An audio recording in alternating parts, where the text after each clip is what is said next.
You've been there, right? You've got the data, you have the proof, you have the right argument. You lay it all out clearly, carefully, and maybe even with a little bit of pride, thinking, you know what, this is it.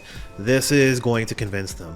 And then crickets, or worse, resistance. The person you're talking to doubles down on their original opinion, and suddenly you're not just debating ideas, you're locked in a battle over who's right. It's frustrating, baffling, and honestly a little demoralizing. You know what, I used to think facts were enough. I believed that if you presented someone with the right information, they would come around. But the more conversations I had both in work and life, the more I realized how rarely that's the case.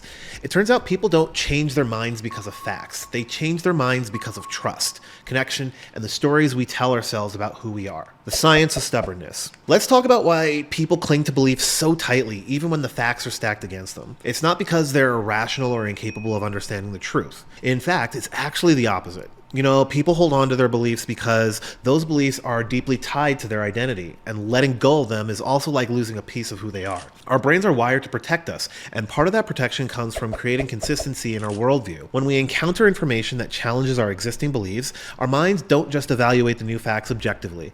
Instead, they go into a defense mode, filtering the information through a lens that aligns with what they already believe. You know, psychologists call this confirmation bias. It's like having a personal editor in your brain that cherry picks the evidence that supports your story and then tosses out the rest.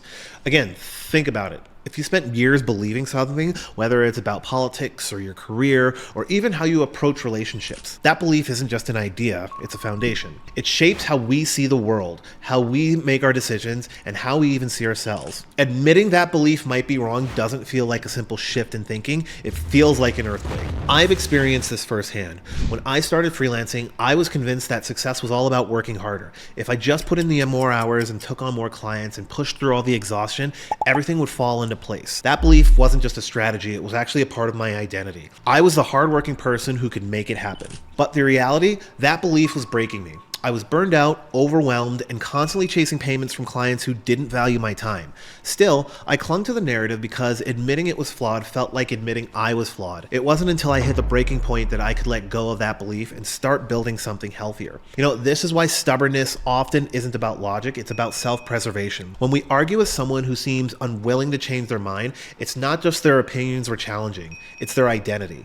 And that's why throwing facts at them rarely works. Why stories matter more than facts. Here's the objective thing about facts. They're cold, objective, and often impersonal. They might be true, but they rarely inspire. Stories, on the other hand, are sticky. They resonate. They make us feel so melting. And when it comes to challenging someone's mind, emotions are far more powerful than logic. You know, think about the last time you changed your perspective on something. Chances are it wasn't because someone hit you over the head with that data.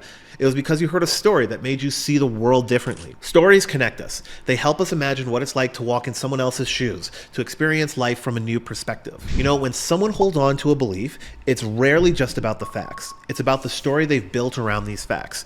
Maybe it's a story about their upbringing, their struggles, or their successes. Maybe it's a story about the kind of person they are, resilient, thoughtful, logical, and how their beliefs reflect that identity. Trying to change someone's mind with facts alone is trying to rewrite their story without their permission. It doesn't work because it feels invasive, like you're tearing down the foundation of who they really are. I saw this action in a client I worked with earlier in my career. They were skeptical about paying up front for freelance work and insisted that nobody does business this way. I tried to explain to them the benefits of how a streamlined process saved time and reduced misunderstandings, but you know what? They just weren't buying it. What finally clicked wasn't my list of facts. It was a story I shared about another client who struggled to miss deadlines and late payments until we switched to a system that actually required upfront deposits. By the time I finished explaining how I transformed their workflow, my client wasn't just willing to try it, they were actually excited about it. That's the power of stories. They bridge the gap between what someone believes and what someone is willing to consider. They bypass logical fences and go straight to the heart of what makes us human. Our emotions, our values, and our desire to feel understood. The story behind facts. When you're trying to communicate an idea or change someone's perspective, facts are important. But they're not just enough. People don't connect with facts. They connect with meaning behind them. They connect with the story. I'm going to give you another example. So for years, I struggled with the inefficiency of chasing down payments from the clients. It was exhausting, frustrating, and often made me feel undervalued. I had all the facts about why this was a problem. Hours of wasted follow-up and financial strain, of waiting for invoices to clear, and you know, the stress of uncertainty. Those facts didn't drive me to change. What finally pushed me was to take action with a story. So this is how I came came to start Blakebill, the platform that simplifies the workflow. So I explained how it allowed me to send files to the clients and get paid instantly with this no back and forth of awkward conversations. Hearing that story made them realize I wasn't alone in my struggles and that there was a better way for work. And that's what stories do. They make the abstract feel tangible. They remind us that change isn't just possible, it's worth it. Why stories work. Stories are powerful because they're relatable. They help us see ourselves in someone else's experience, to imagine what it would feel like to walk in their path. And when we see ourselves in a story, we're more open to intuiting or reimagining our own. This is why stories are so effective at breaking through stubbornness. They're not confrontational. They don't say, you're wrong and here's why.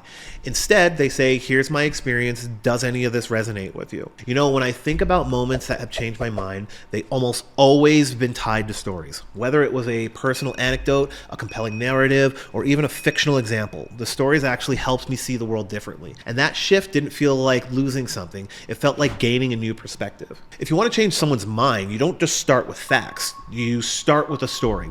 Show them how that experience connects to theirs. Create a bridge between their beliefs and your perspective. And most importantly, you got to be patient. Changing someone's mind isn't about winning an argument. It's about opening a door. At the end of the day, it's not the facts that matter most. It's the way we use them to connect, to inspire, and help each other grow. And that's a skill worth practicing no matter what you believe. Why changing minds starts with connection. If you've ever tried to change someone's mind, you know how quickly things can go south. You present your argument clear, logical, backed by facts, and instead of seeing the light, they dig their heels in even deeper. I know it's frustrating, right? You might walk away thinking, why won't they just listen? But the truth is, changing someone's mind isn't about facts you present. It's about the connection you create. Connection is the foundation of influence. When someone feels heard, understood, and respected, the more likely they let their guard down and they're going to consider a new perspective. But when they feel judged, attacked, and their defenses go up, suddenly it's not about presenting the idea anymore. It's about protecting themselves. So think about it. Think about the last time someone tried to convince you of something. If they came at you with a "you're wrong and here's why" attitude, how did you feel? Probably defensive, angry, and resilient. It's human nature to push back when we feel like we're being cornered. But what if they approached you differently? What if they started asking questions, showing curiosity about your perspective, and finding common ground? Chances are you'll feel more open to listening, even if you didn't immediately agree. This is the power of connection. It creates a safer space for dialogue where people are free to explore new ideas without the fear of being judged or dismissed. Connection isn't about winning an argument, it's about building trust, empathy, and understanding. I've seen this play out in my own work with clients. Early in my career, I used to approach disagreements with a need to prove that I was right. If a client questioned my design or choices or pushed back on my process, I immediately jumped into defense mode, rattling off reasons why mine was better. But instead of resolving the issue, it actually just escalated tension. Eventually, I realized what my clients needed wasn't more explanations. They needed connection. They needed to feel like their concerns were valid and that I cared about their perspective. Now, when a client pushes back, I start listening. I ask questions like, what are you hoping to achieve with this change? What's your biggest concern? How can we make this work for both of us? You know, it's amazing how much smoother those conversations go when I lead with empathy instead of ego. By focusing on the relationship instead of the argument, I've been able to build stronger partnerships and create solutions that work for everybody. At its core, changing minds isn't about convincing, it's about connecting. It's about showing someone that you're not trying to tear down their beliefs, but trying to understand them. And that understanding is what creates the foundation of meaningful change. The real work of changing minds. Changing someone's mind quickly isn't easy. It's not about showing you can achieve with one well-crafted argument or a perfectly timed fact. It's a process, and like any process, it takes time, patience, and effort. The real work of changing minds starts with letting go of the need to be right. This was a tough one for me. Like most people, I love the feeling of winning an argument, of walking away knowing that I've proven my point. But here's the thing, changing minds isn't about winning. It's about planting a seed. When you approach a conversation with the goal of winning, you're not really engaging with the other person. You're trying to outmaneuver them to overpower their perspective with your own. And that's what might feel satisfying at the moment, but it rarely leads to real change. Why? Because change doesn't happen when people feel defeated. It happens when people feel understood. The real work of changing minds is about building bridges, not walls. It's about finding common ground and using it as a starting point for dialogue. Instead of focusing on your differences, you focus on your shared values, goals, and experiences. This doesn't mean you have to agree with everything the other person says, but it does mean that you have to approach the conversation with curiosity and respect. You know, one of the most powerful tools I've found for changing minds is storytelling. Facts and logic are important, but they only go so far. Stories, on the other hand, resonate on a deeper level. They create emotional connection that facts can't. You know what? I'll never forget that I had a conversation with a colleague who was skeptical about investing in technology to streamline their business. You know, they were stuck in the belief that traditional methods were safer and more reliable. I could have thrown statistics at them, about how much time and money they would save, but I knew that wouldn't work. Instead, I told them about my experience building Blakebill. So I explained how before Blakebill, I was constantly changing invoices, wasting hours on administrative tasks. It was stressful and draining, and it left me with little energy for any creative work I actually enjoyed. But once I created Blakebill and started using it, everything changed. I simplified my workflow, I reduced my stress, and it gave me more time to focus on projects I loved. That story wasn't just about the tool, it was about the transformation. It helped my colleagues see how technology can improve their life in a tangible, relatable way. And while they didn't switch overnight, it opened the door for them to start exploring new possibilities. This is what real work of changing minds looks like. It's not about forcing someone to see things your way, it's about helping them see a new perspective, especially in a way that feels safe and empowering. It's also about being patient. Change doesn't happen in a single conversation. It's a gradual process, one that requires you to show up consistently with empathy and openness. Some seeds you plant might not grow for months, even years, and that's okay. The goal isn't to rush the process, but to trust it. At the end of the day, changing minds isn't about proving you're right. It's about creating space for growth, for dialogue, and for connection. It's about showing up with humility, curiosity, and a willingness to meet people where they are. And when you approach it in that way, you're not just changing minds, you're building relationships, fostering understanding, and creating the kind of world where meaningful conversations can actually happen.